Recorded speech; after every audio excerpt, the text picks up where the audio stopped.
ఆ ప్రొడక్షన్ సరిగా రాదు. తిండి మాత్రం ఉంది, గుడ్డు మాత్రం రాదు. సో అంత ఇబ్బంది ఉంటుంది. నమస్తే, వెల్కమ్ టు మన లోకల్ ఫార్మర్. నేను సతీష్. ఈరోజు ఈ వీడియోలో లేయర్ ఫార్మింగ్ ఎట్లా ఉంటుంది, ఆ లేయర్ ఫార్మింగ్ సంబంధించి దాంట్లో ఉన్నటువంటి కష్టాలు నష్టాలు కానీ, లేకపోతే దానికి ఒక లేయర్ ఫార్మ్ ఏర్పాటు చేసుకోవాలనుకుంటే ఎంత పెట్టుబడి అవుతుంది, సో ఇట్లాంటి విషయాలు అయితే అన్ని తెలుసుకునే ప్రయత్నం చేద్దాం. మనతో పాటు లేయర్ ఫార్మింగ్ దాదాపు 3 సంవత్సరాల నుంచి చేసినటువంటి రైతు బాలరెడ్డి గారు ఉన్నారు. ఆయనతో మాట్లాడదాం.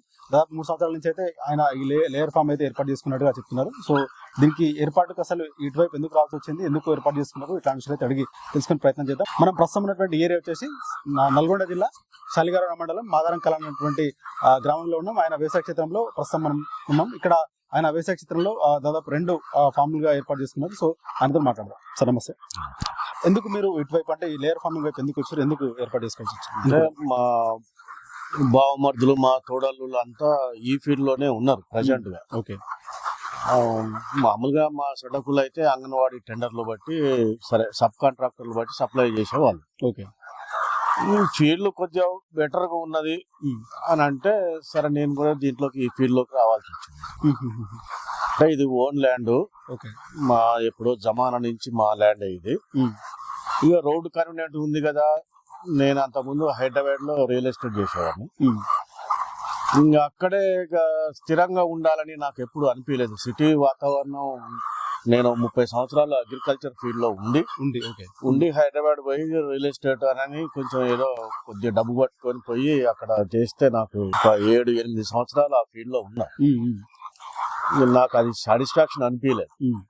ఇక ప్రెజెంట్ గా 2020లో చిన్న యాక్సిడెంట్ పరంగా నాకు యాక్సిడెంట్ అయ్యి మనసులో పండుకొని ఇదే ఆలోచన చేసిన తర్వాత నెక్స్ట్ ఏంటిది రియల్ ఎస్టేట్ తప్ప ఇంకా వేరే ఏమైనా ఆప్షన్స్ ఉన్నాయా అని వెతుకులాడితే ఇది ఒకటి ఆప్షన్ అనేది కొద్దిగా కనిపించింది. అది కాక హైవే రోడ్డు ఒకటి సెంట్రల్ గవర్నమెంట్ రోడ్డు పడ్డది, ల్యాండ్ కు దగ్గరలో ఉంది కాబట్టి ఇక్కడ నేను ఈ లేయర్ ఫార్మ్ షూట్ చేసుకున్నాను. ఇది 5 ఎకరాల ల్యాండ్. 5 ఎకరాల ల్యాండ్ లో సరే 1 లక్ష కెపాసిటీ కోళ్ళు పడతాయి అన్నారు, కానీ నేను శక్తి లేక 30-60 వేల షెడ్లు ఏర్పాటు చేసుకున్నాం. సో మన దగ్గర 2 షెడ్లు 30-30 చొప్పున 60,000 కెపాసిటీ.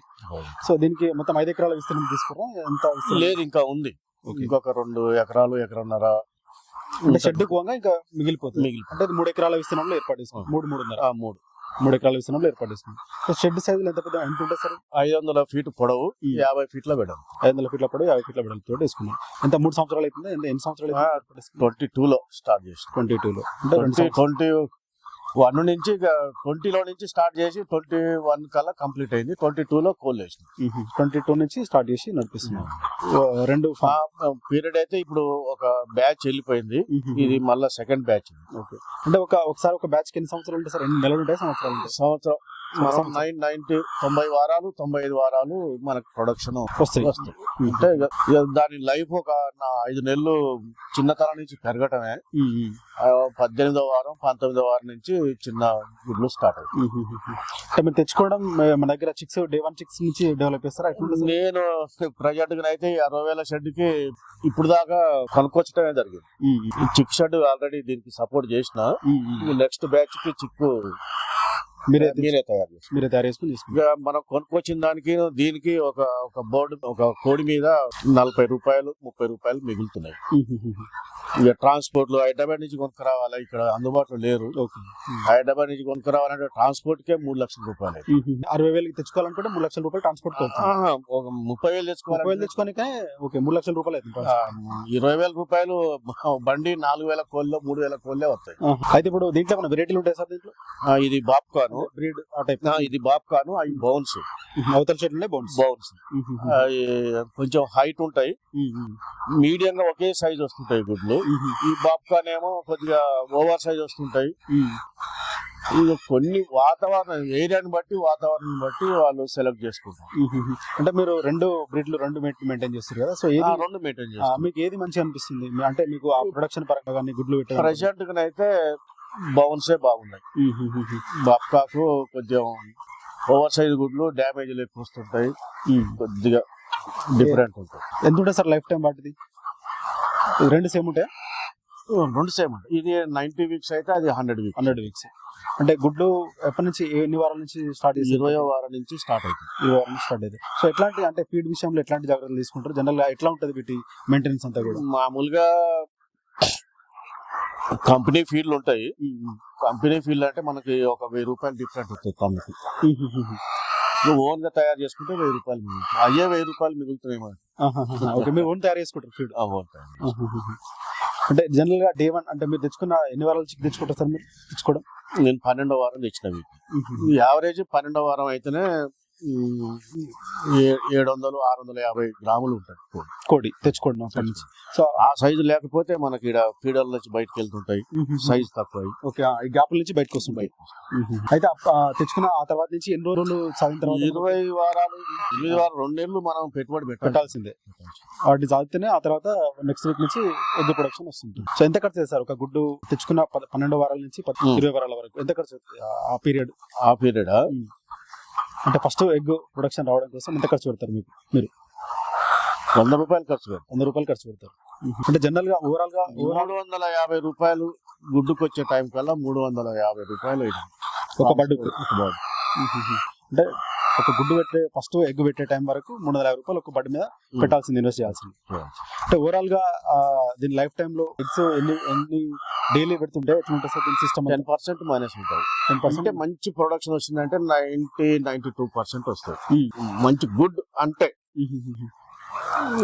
ఇక్కడ లోకల్ వాతావరణాన్ని బట్టి ఉంటది. ఎండ ఎక్కువ, వానలు ఇట్లా ఉంటే కొంచెం తగ్గుతుంది. ఇక 10% మైనస్ లో ఉంటది. 30,000కి 28,000 గుడ్లు వస్తుంటాయి, 26 వస్తుంటాయి. వెదర్ ని బట్టి ఉంటది. ఇవాళ బాగా ఎండ కొడితే ప్రొడక్షన్ తగ్గుద్ది. వర్షం పడి కొద్దిగా కూల్ వాతావరణం ఉంటే పెరుగుతాయి. వాటిల్లో డిఫరెన్స్ కొంచెం వాతావరణాన్ని బట్టి ఉంటది. సో అంటే జనరల్ గా డైలీ ఒక ఎగ్ ప్రొడక్షన్ ఉంటుందా? ఎట్లా ఉంటుంది సార్? డైలీ అంటే మార్కెటింగ్ ఎట్లా ఉంటుంది సార్ దీనికి సంబంధించి? మార్కెటింగ్ ఎట్లా చేస్తారు మీరు? మార్కెటింగ్ ఎట్లా చేసుకుంటున్నారు? మార్కెటింగ్ అయితే ఇప్పుడు ప్రెసెంట్ గా నాకు లోకల్ మార్కెట్ ఈ ఏరియాలో లేవు కాబట్టి కొంచెం ప్లస్ పాయింట్ లో నేను 10 పైసలు మైనస్ ఇస్తాను బయట దొరికేదానికంటే. పేపర్ రేట్ ఏ రోజు ఆ రోజు. పేపర్ మామూలుగా నెక్ అనేది నేషనల్ అవి వాళ్ళు రేటు సాయంత్రం 4:30-5 ఉంటే అప్పుడు రిలీజ్ చేస్తారు. దాన్ని బట్టి మేము 10% మైనస్ లో ఇస్తాం. సో అంటే 10 కొద్దిగా లోకల్లో ఉండి దూరంగా వచ్చే వాళ్ళకి 12-13. అంటే రిటైల్ ఇస్తారా, హోల్సేల్ అమ్ముతారు? ఇక్కడ హోల్సేల్. వాళ్ళు ట్రాన్స్పోర్ట్ చూసుకొని వాళ్ళ కూలీ చూసుకొని ఇప్పుడు 5 రూపాయలు పడదు అనుకుంటే సపోజ్ వాళ్ళు 5:30కి అమ్ముకుంటారు. షాపులలో కిరాణంలోనే 6 రూపాయలు అమ్ముకుంటారు. ఎట్లా సార్ మరి మీరు బ్యాచ్ ఆల్రెడీ తీసిన అన్నారు కదా, ఎట్లా అనిపిస్తుంది ఒక బ్యాచ్ పేరు మీద ఇప్పుడైతే రిటర్న్ రాలేదు. వాటికి అయితే సరిపోతున్నాయి. అంటే ఫుల్ ఫ్లెడ్జ్ అంటే నాకు కొద్దిగా అవగాహన లేక కొద్దిగా పొరపాట్లు జరిగినాయి. వాటి వలన కొంచెం బ్రేకప్ లో ఉన్నాయి. అంటే పొరపాట్లు అంటే ఎట్లాంటి పొరపాట్లు జరిగింది సార్? జనరల్ ఎట్లాంటి? సమ్మర్ లో బాగా కేర్ తీసుకోలేదు, మొటాలిటీ బాగా అయినాయి. డాక్టర్ 2 months ఒకసారి 3 months ఒకసారి వస్తాడు కానీ వచ్చి పోస్ట్ మార్టం చేసి ఆ మెడిసిన్ అంది ఈ మెడిసిన్ అందే వరకు ప్రొడక్షన్ లాస్ అవుతుంది, కొంచెం డ్యామేజ్లు పెరుగుతాయి. అట్లా కొద్దిగా నాకు అవగాహన లేక స్టార్ట్. సమ్మర్ సీజన్ లో కొంత మైనస్ చాలా కేర్ తీసుకోవాలి సమ్మర్. సో ఎట్లాంటి జాగ్రత్తలు తీసుకోవాలి సమ్మర్ లో? మీరు ఎట్లాంటి జాగ్రత్తలు తీసుకోలేకపోయారు, ఎట్లాంటివి తీసుకోవాల్సి ఉండే? అయితే ఇది పెట్టలేదు. ఓకే, కోళ్ళని 1 hour ఒకసారి తడిపి ఇంకా చేయాల్సినవి ఉన్నాయి కానీ ఫ్యాన్లు పెట్టాలి. ఇంకా దీంట్లో అడిషనల్ ఫ్యాన్స్ కూడా పెట్టాలి. మామూలుగా ఆ గ్రీన్ పట్టా తీసేసి మన ఉల్లిగడ్డల బస్తా పెట్టాలి.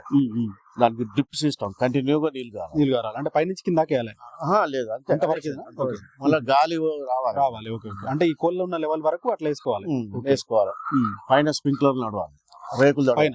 ఓకే, కంటిన్యూ కాదు. సమ్మర్ లో 8:30-9 నుంచి సాయంత్రం 5:30-6 సన్లైట్ పోయేదాకా నడుస్తూనే ఉండాలి. ₹1,00,000 వస్తుంది కరెంట్ బిల్లు ఆ టైం నడిపిస్తే.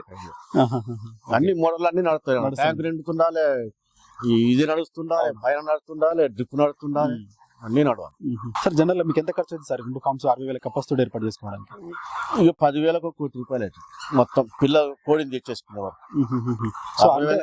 6 కోట్లు అయింది. అంటే దీనికి ఎట్లా సార్ ఫండింగ్ ఎవరైనా ఎట్లా చేస్తారా? నేను లోన్ తీసుకున్నాను. మీరు లోన్ తీసుకురా? ఓకే. అంటే జనరల్ లోన్ యాక్సెప్ట్ అంటే తీసుకుంటే ఇస్తారా? జనరల్ ఈజీగా దొరికిపోతే ఈజీగా అంటే ఇక మనం అన్ని డైరెక్ట్ గా చూపించాలి. సిటీలో ఒక ప్రాపర్టీ చూపించాలి వాళ్ళకి, కొలాటరల్ ప్రాపర్టీ. అట్లా ఒక లేయర్ ఫార్మ్ స్టార్ట్ చేయాలంటే ఎట్లాంటి ఏమేమి ఎమ్యూనిటీస్ కానీ ఏమేమి ఉంటే మనం ఒక రైతు కానీ ఒక కొత్తగా స్టార్ట్ చేసుకోవాలంటే ఎట్లాంటి ఉంటే చేసుకోవచ్చు సార్? వాళ్ళ డైర్నెస్ మనకి ఇప్పుడే మనకు పెట్టగానే షాప్ పెట్టగానే ఏమంటే మనం 10 రూపాయల వస్తువు కొనుక్కొచ్చుకుంటే నాకు 12 రూపాయలు అంటే 2 రూపాయలు మిగులుతుందనే ఆలోచనలోనే ఉన్నది. అవునవును. ఇది అట్ట కాదు. ఇక ఓన్ ప్రాపర్టీ నిలబెట్టుకున్నాం. సో దీని లాంగ్ టైమ్ ప్రాసెస్ లో మన డబ్బులు మనకు ఇస్తాం. అయితే రావు, పెట్టిన వెంటనే అయితే అయితే ఈజీగా అంత తొందర రిటర్న్స్ అయితే రావు. లాంగ్ టైమ్ లో వస్తాయి. లాంగ్ టైమ్ లో మన ప్రాపర్టీ మిగిలిపోతుంది, మన వాల్యుయేషన్ పెరుగుతుంటది. అదే ప్రాపర్టీ అనుకోవాలి, అదే వస్తుందని అనుకోవాలి అంతే. సార్ జనరల్ గా ఒక ఫామ్ ఏర్పాటు చేసుకోవాలనుకుంటే ఒక 10,000కు 1 కోటి రూపాయలు అయితే అని చెప్తుంది. సో జనరల్ గా ఎంత 300 రూపాయలు 100 రూపాయలు ఫీడ్ ఖర్చు అన్నా కదా, ఆ ఫీడ్ ఖర్చు తోటి కూడా ఆ ఫీడ్ కూడా ఇంక్లూడ్ చేసుకొని ఒక 10,000 కోళ్ళకి అంటే లేయర్ ఫామ్ కి 1 కోటి రూపాయలు చెప్పిన ఖర్చు అవ్వాలి.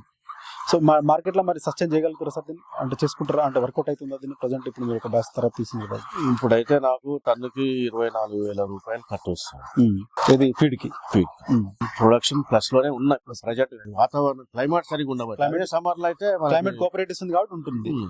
అంటే జనరల్ గా మీరు తెచ్చుకున్నప్పటి నుంచి కూడా ఎట్లా ఉంటుంది సార్ వ్యాక్సినేషన్ కానీ, లేకపోతే వాటి మెయింటెనెన్స్ ఎట్లా ఉంటుంది? ఓన్లీ ఫీడ్ ఇచ్చి మెయింటైన్ చేస్తుంటారా? వ్యాక్సినేషన్ ఇవ్వాల్సి వస్తుంది? వ్యాక్సిన్లు ఉంటాయి, లివర్ టానిక్లు ఉంటాయి, కాల్షియం ఉంటది. Maintenance continue. నేను 5 o'clock వస్తా ఉదయం. ఏమైనా పని ఉంటేనేమో మధ్యాహ్నం అన్నానికి పోతా, లేకపోతే అది కూడా లేదు. నా వయసుకి నేను పెట్టుకునేది కాదు. స్టార్ట్ చేసిన నాకు ఇప్పుడు 67. ఓకే. ఇంకా పిల్లలు ఇద్దరు సెటిల్ అయ్యారు. నేను ఒట్టిగా కూర్చొని ఏం చేయాలో ఒక ప్రాపర్టీ నిలబెడదామని ఆలోచనతో స్టార్ట్ చేసింది. అంటే ఎట్లుంటుంది సార్ డే 1 మీరు 5 గంటలకు వచ్చిన తర్వాత నుంచి ఎట్లా వీటి మెయింటెనెన్స్ ఎట్లా ఉంటది? నేను ఉదయం రాగానే లేబర్ పని వాళ్ళని అలర్ట్ చేస్తాను. నేను చేసే పని ఏం లేదు. ఓకే. వాళ్ళు లెవలింగ్ చేయటం, దాన పట్టడం, దాన పోయటం, కోడి ఏదన్నా వీక్ ఉంటే చచ్చిపోతే దాన్ని తీసేయటం, ఆ పనులు చేపిస్తా 8-9 వరకు. వీలుంటే టిఫిన్ పోయి మళ్ళీ వచ్చి చేసేది అయితే ఏముండదు. ఎంతమంది వర్కర్లు అవసరం సార్? మన ఇప్పుడు ఈ 6,000 ఫామ్ కి గోదాములో 4 పని చేయాలి. దీంట్లో 12 మంది సరిపోతుంది. 12 మంది వరకు అవసరం ఉంటుంది. అంటే జనరల్ గా వాళ్ళు ఆ ఫీడ్ కు సపరేట్ గా లేకపోతే అట్లాంటి ఫీడ్ కు సపరేట్. ఫీడ్ లో గోదాంలో పట్టే వాళ్ళకి 14,000, మామూలుగా వీళ్ళకి 8-9. సో బీహార్ వాళ్ళు మన వాళ్ళు బయటకు వెళ్ళే. సో అంటే ఒక ఎగ్ మన దగ్గర ఎంత సేల్ అవుతుంది సార్? అంటే మార్కెట్ లో కొంచెం ఫ్లక్చువేషన్ అయినా కూడా యావరేజ్ అసలు నా ఫామ్ లో ఇంత మటుకి ఒక గుడ్డు కూడా ఆగలేదు ప్రెసెంట్ గా. సో ట్రే కూడా రోజుకి ఒక ట్రే కూడా మీకు తిందామన్నారు.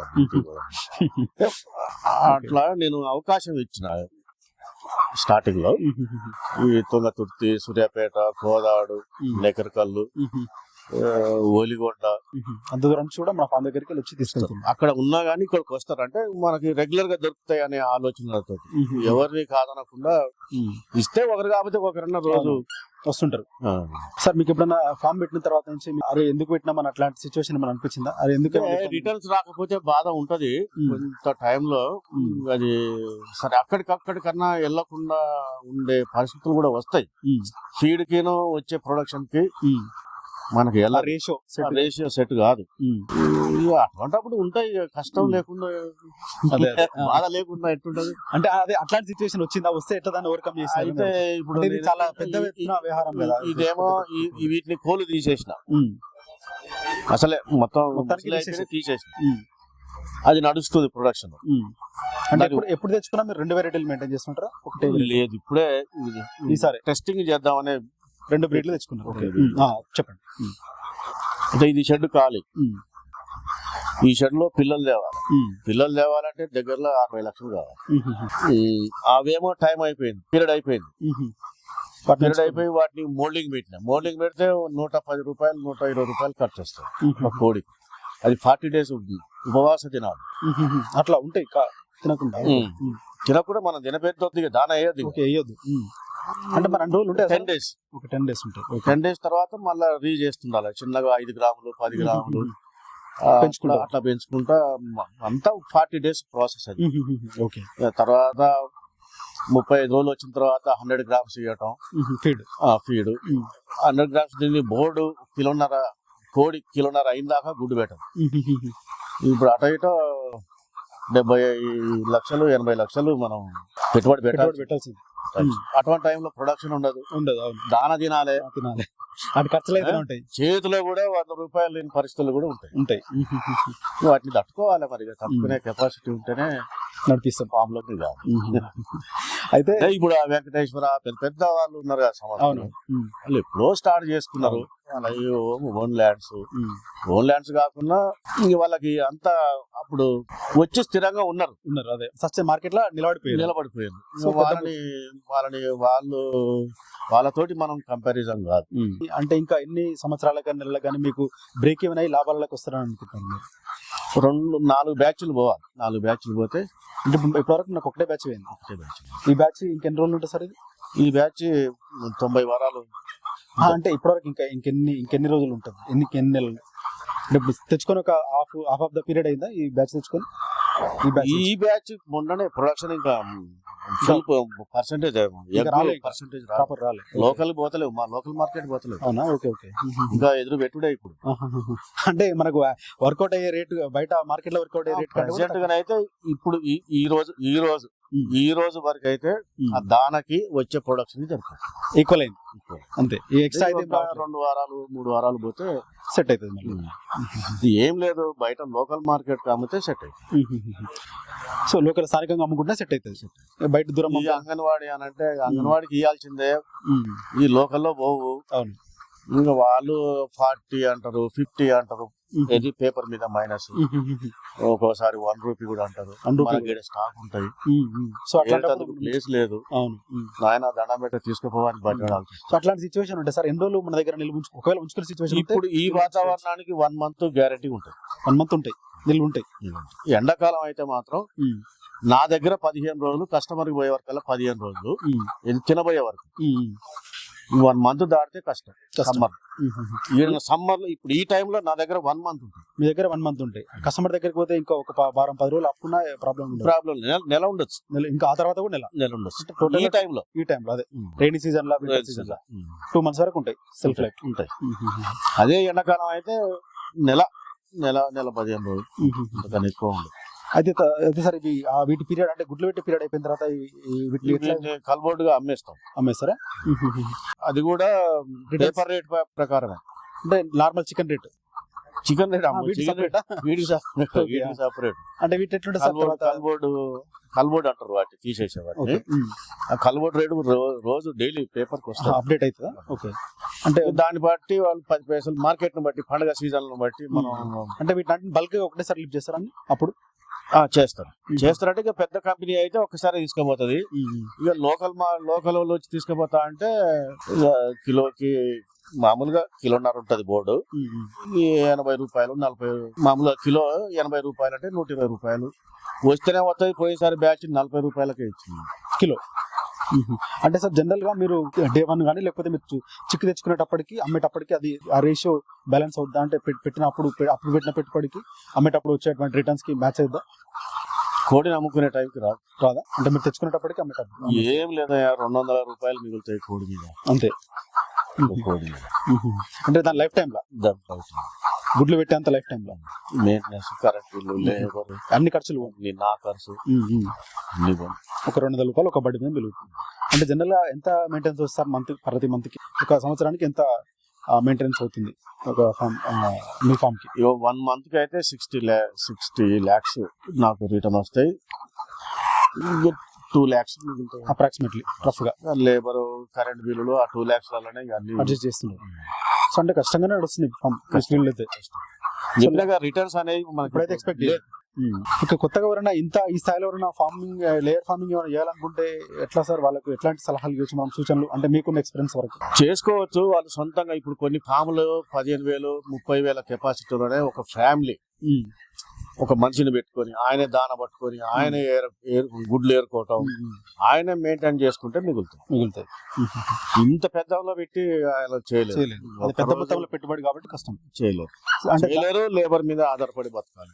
నేను ఆధారపడి బతుకుతున్నాయి. అదే ఇక వాళ్ళని బీహార్ వాళ్ళని తీసుకొస్తే వాళ్ళు ఎప్పుడు పోయేది మన వాళ్ళకు కూడా భార్య పిల్లలు ఇంటి దగ్గర ఉంటారు, వదిలిపెట్టి వస్తారు, ఎవరో ఒకరు చచ్చిపోతుంటారు. ఇక అటువంటిప్పుడు ఎప్పుడు అంటే అక్కడ కూడా కుటుంబ పరంగానే వస్తారు. వస్తే మొత్తం కుటుంబం వెళ్ళిపోతారు. అప్పుడు ఇక దేవుడు చూడాలి, దేవుడు లెక్క పెట్టాలి, సుఖం లెక్క పెట్టాలి. మనోళ్ళు లోకల్లో రమ్మంటే 1000 రూపాయలు అంటారు రోజుకి. మళ్ళీ ఏరరు, వాళ్ళకి నడువులో ప్లేస్తాయి. నేను ఎర్లీ మార్నింగ్ కొంచెం లేట్ గా అటు ఇటుకు వచ్చిందంటే ఏదైనా ఒక చిన్న ప్రాబ్లం ఉంటది. వచ్చి ఆడ ప్రెసెంట్ గా ఆడ ఉంటే చాలు. జనరల్ ఈ దానా మేకింగ్ ఎట్లా ఉంటుంది? ఫీడ్ మేకింగ్ ఫిష్ వేస్తాం మామూలుగా. కలకత్తా, బొంబాయి నుంచి వస్తుంది ఫిష్, రొయ్యలు, ఫ్రాన్స్ అన్ని. ఓకే. ఫిష్ ఒకటి వాడతాం, గ్రౌండ్ నెట్ పల్లి ఒకటి వాడతాం, ఫరం ఒకటి వాడతాం, రైస్ మిల్లులో ఫరం ఒకటి వాడతాం, మొక్కజొన్నలు వాడతాం, సోయా వాడతాం, ఆయిల్ తీసిన తౌడు వాడతాం. సో ఇదంతా వాడతాం. రాళ్ళు వాడింది గుడ్డు పెంకరాలు. ఓకే. కాల్షియం బాడీకి ప్లస్ గుడ్డుకి కూడా. ఇవన్నీ వాటి తోడు నెలకి ఒక 5 days కాల్షియము వాటర్లో, లివర్ వాటర్లో. ఈ నెలకి ఒక 10 days అవి ఇవ్వాల్సింది, లేకపోతే పెరాలసిస్ వచ్చినట్టు కాలు పడిపోతాయి. లివర్ సరిగ్గా ఉంటేనే కదా యాక్టివ్ పనిచేస్తుంది. అలాంటి ట్రీట్మెంట్ ఇవ్వాల్సి వస్తుంది. లసోటా అని ఒక 40 days కి లసోటా మెడిసిన్ ఇవ్వాల్సి వస్తుంది. లసోటా అంటే ఇన్ఫెక్షన్ కాకుండా బాడీలో ఉన్నదంతా కొట్టేస్తుంది. ఓకే. సో అవి 40 రోజులకు ఒకసారి ఉంచుకుంటుంది. 40 రోజులు వాటికి కరెక్ట్ గా టైం టు టైం ఇవ్వాల్సింది, లేకపోతే ఏదైనా దాని మీద చూపిస్తుంది. ప్రొడక్షన్ మీద కానీ లేకపోతే మనం ఏదైనా ఫీడ్ లో గానీ మెడిసిన్ లో గానీ ఏదన్నా ఫాల్ట్ చేస్తే, ఒక రోజు ఫాల్ట్ అయింది అనుకోండి, ఈ రోజు ఏం చూపారు 5 గుడ్లు ఉంటాయి లోపల. ఓకే. ఆ 5 గుడ్ల వరకు పెడుతుంది. మనకు 6వ రోజు 7వ రోజు 8వ రోజు చూపిస్తుంది. ఈ ఒక్కరోజు పొరపాటు చేస్తే వారం రోజుల తర్వాత దాని రికవరీ కావాలంటే మళ్ళీ 10 రోజులు అంటే ఇదంతా ఈ టైం అంతా మళ్ళీ వేస్ట్. ఆ ప్రొడక్షన్ సరిగా రాదు, తిండి మాత్రం తింటాయి, గుడ్లు మాత్రం రావు. సో అంత ఇబ్బంది ఉంటుంది. అయితే కంపల్సరీ మన రైతు అంటే షేర్ కాడికి ఈ రోజు పోకుండా నడుస్తుంది, కానీ ఈ ఫార్మర్ లో, ఈ పౌల్ట్రీ ఫార్మింగ్ లో మాత్రం కష్టం. డైలీ దగ్గర నుంచి చూసుకుంటేనే వర్కౌట్ అవుతుంది. ఓకే.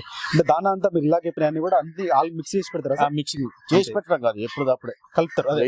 వెయిట్ వేసుకుంటూ దానా పెట్టి, అంటే ఆ బడ్ వెయిట్ వేసుకుంటూ లోపల టన్నేజ్ కి ఇంత మెడిసిన్, ఇంత ఈ అన్ని క్యాల్కులేషన్ చేసుకొని పెడతారు. వెటనరీ సైడ్ నుంచి ఏమైనా సపోర్ట్ ఉందా సార్? అంటే మీరు ఎట్లా చూసుకుంటారా?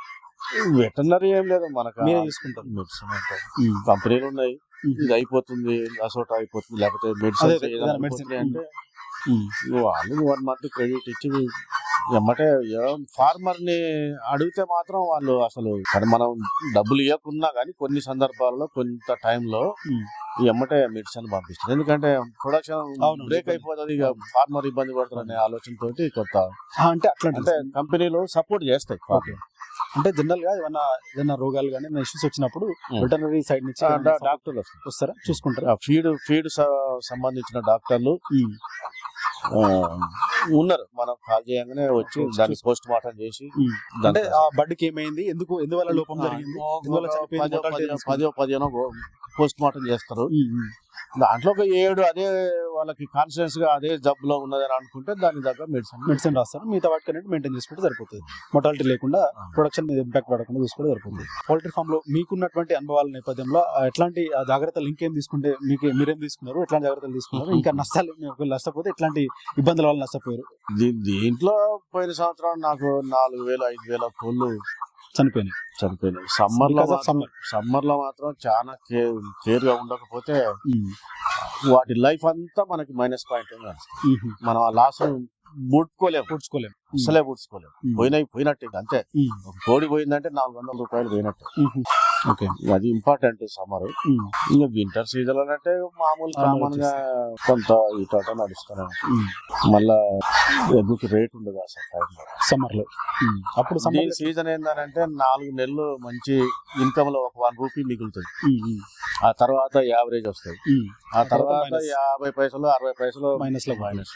సో ఆ రూపాయి ఫీడ్కి వచ్చే ప్రొడక్షన్ కి మార్కెట్ మీద ఆధారపడదు. కానీ అవును, గుడ్డు మార్కెట్ మీద ఆధారపడదు. ఏ ఫార్మర్ అయినా మార్కెట్ మీద డిపెండ్ కావాల్సిందే. ఆ సీజన్లలో మొత్తం ఫుడ్ కు ఫీడ్ కు ప్రొడక్షన్ కి మ్యాచ్ కాదు సమ్మర్ లో. సో మిగతా సీజన్ ఆ టైంలోనే ఎక్కువ ఉంటాయి. అవును, ప్రొడక్షన్ తగ్గుద్ది, మార్కెట్ ఉండదు, నెత్తి మీద పడుతుంది. సో ఇన్ని సవాళ్ళతోటి సవారీ చేస్తున్నారు పౌల్ట్రీ. తప్పదు, అన్ఎక్స్పెక్టెడ్ కొన్ని ఉంటాయి. ముందు ఆలోచనలు ఏదో ఒక వర్క్ దోమలని, ఈగలని, గడ్డి అని, ఇవన్నీ బయట మెయింటెనెన్స్ అనేది నీట్ గా ఉండకపోతే అసలు మీకు స్మెల్ వస్తుంది. వస్తలేదు, అసలు రావట్లేదు. కొన్ని ఫామ్లలో విపరీతమైన స్మెల్ వస్తుంది. ఇప్పుడు జాగ్రత్తగా చేసుకోవాలి. డబ్బుల కోసం కాదు కదా, వాటికి కూడా స్మెల్లేగా, కూడా స్మెల్లే కదా. సో ఓవరాల్ గా ఈ పౌల్ట్రీ ఫార్మింగ్ మీకు ఎట్లా అనిపిస్తుంది? మీ అనుభవం మంచిగా అనిపిస్తుంది, సాటిస్ఫాక్షన్ అనిపిస్తుంది? నేను పెట్టిన పెట్టుబడి నాకు రిటర్న్ రాలేదు, కానీ అక్కడికక్కడికి యావరేజ్ సాటిస్ఫాక్షన్ గానే ఉన్నా. ఇది తీరిన దాకా నేను పని చేయాల్సిందే. Okay, thank you. Okay, right. ఇది రైతు బాలరెడ్డి గారు చెప్తున్నారు. దాదాపు 7 కోట్ల వ్యయంతో కూడా 2 ఆ షెడ్లని 30 ఒక్కొక్కటి 30 వేల చొప్పున కూడా 2 షెడ్లను ఏర్పాటు చేస్తున్నారు. వీటిలో కూడా రెండు రకాల వెరైటీల బ్రీడ్లతో కూడా లేయర్ ఫార్మింగ్ అయితే చేస్తున్నారు. సో ఇప్పటివరకు కూడా ఆయన పెట్టినటువంటి పెట్టుబడికి బ్రేక్ ఈవెన్ కూడా కాలేజ్ చెప్తున్నారు. దాదాపు ఇవి బ్రేక్ ఈవెన్ కావడానికి, అంటే 7 కోట్ల రూపాయలు పూడ్చుకోవడానికి కూడా దాదాపు ఇంకో 4 బ్యాచ్లు కూడా తీస్తేనే కనుక పెట్టిన పెట్టుబడి అయితే వస్తుందని చెప్తున్నారు. సో లేయర్ మార్కెట్ అంత సాఫీగా ఉంటే లేయర్ ఫార్మింగ్ కూడా సాఫీగా ఉందని చెప్తున్నారు. సో స్థానికంగా ఉన్నటువంటి మార్కెట్ పైన ఆధారపడి ఫార్మ్ అయితే నడిపిస్తున్నారు. ఇప్పటివరకు కూడా ఎట్లాంటి ఇబ్బంది కూడా, అంటే మార్కెటింగ్ పరంగా ఎట్లాంటి ఇబ్బంది అయితే తలెత్తదని చెప్తున్నారు. సో కొంత సమ్మర్ లో కొంత ఇబ్బంది అయితే తలెత్తింది. దాదాపు అప్పుడు అంటే గత సమ్మర్ లో దాదాపు 4,000 కోళ్ళు చనిపోయినట్టుగా కూడా చెప్తున్నారు. సో మెయింటెనెన్స్ అయితే ప్రతిరోజు మెయింటెనెన్స్ ఉంటుంది. సో ఖచ్చితంగా వాటిని ప్రతిరోజు ఉదయం నుంచి కూడా జాగ్రత్తగా చూసుకోవాల్సిందే. దీనికోసం దాదాపు 12 మంది వర్కర్లు పనిచేస్తున్నట్టుగా కూడా ఆయన చెప్తున్నారు. సో ఎవరైనా ఈ రంగం వైపు రావాలనుకుంటే కనుక కష్టపడే మనస్తత్వం ఉండి పెద్ద ఎత్తున పెట్టుబడి పెట్టేటువంటి స్తోమత ఉన్న వాళ్ళు మాత్రమే ఈ రంగంలోకి వస్తే ఉపయోగకరంగా ఉంటుందని చెప్తున్నారు. సో అది కూడా వాళ్ళకి బ్రేక్ ఈవెన్ కావడానికి, అంటే పెట్టిన పెట్టుబడి రావడానికి దాదాపు 6 బ్యాచ్ల వరకు కూడా 4 నుంచి 6 బ్యాచ్ల వరకు మెయింటైన్ చేస్తేనే కనుక వాళ్ళకు పెట్టిన పెట్టుబడి వచ్చేటువంటి అవకాశం ఉంటుంది. ఆ తర్వాత రిటర్న్స్ వచ్చేటువంటి అవకాశం ఉంటుంది అన్నట్టుగా చెప్తున్నారు. సో పెట్టిన పెట్టుబడి అంతా కూడా ప్రజెంట్ ఇదంతా కూడా పెట్టుబడి లాగానే, ఇన్వెస్ట్మెంట్ లాగానే, డెవలప్మెంట్ లాగానే చూసుకోవాలి తప్ప ఈ రిటర్న్స్ అయితే సడన్ గా అయితే ఎక్స్పెక్ట్ చేసేటువంటి పరిస్థితి ఉందని చెప్పి కూడా రైతు బాలరెడ్డి గారు చెప్తున్నారు.